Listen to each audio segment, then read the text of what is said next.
Hi అండి. అందరూ ఎలా ఉన్నారు? బాగున్నారా? అందరికీ ముందుగా కృష్ణాష్టమి శుభాకాంక్షలు అండి.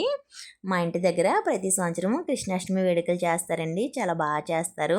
ఈ సంవత్సరం అయితే ఇలా చేశారండి. కృష్ణుడి ఫోటో ఇలా పెట్టి ఇలా డెకరేషన్ అయితే చేస్తారు. ప్రతి సంవత్సరం ఒక్కొక్క సంవత్సరం ఒకలా చేస్తున్నారన్నమాట డెకరేషను. ఈ సంవత్సరం అయితే ఇలా చేశారండి. ఇలా డెకరేషన్ చేసి కృష్ణుడికి అందరూ ప్రసాదాలు అయితే తీసుకొస్తారన్నమాట. కొంచెం మంది ఇంకా అందరూ తీసుకొచ్చిన ప్రసాదాలు అయితే సోమవారం ముందు ఇలా పెట్టి పూజ అయితే చేస్తారండి. పూజ అయిపోయాక ఈ ప్రసాదాలన్నీ అందరికీ డిస్ట్రిబ్యూషన్ అయితే చేశారన్నమాట. అందరూ తీసుకొచ్చినవి కోలాటం ప్రోగ్రాం పెట్టారండి. కోలాటం ప్రోగ్రాం అయిపోయాక ఉట్టు కొట్టడం చేశారు. ఇంకా ఉట్టు కొట్టడం అయితే లాంగ్ వీడియోలో అయితే పోస్ట్ చేశానండి. ఇంట్రెస్ట్ ఉన్న వాళ్ళు అయితే చూడండి రేపు. ఉట్టు కొట్టిన చిన్నపిల్లలు అయితే చిన్నపిల్లలకి అందరికీ గిఫ్ట్లు అయితే ఇచ్చారన్నమాట. మా పాపకు కూడా ఒక గిఫ్ట్ వచ్చిందండి.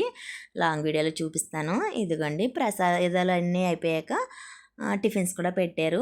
ఇదిగోండి చిన్ని కృష్ణుడికి ఉయ్యాలేసి ఇలా పెట్టారన్నమాట.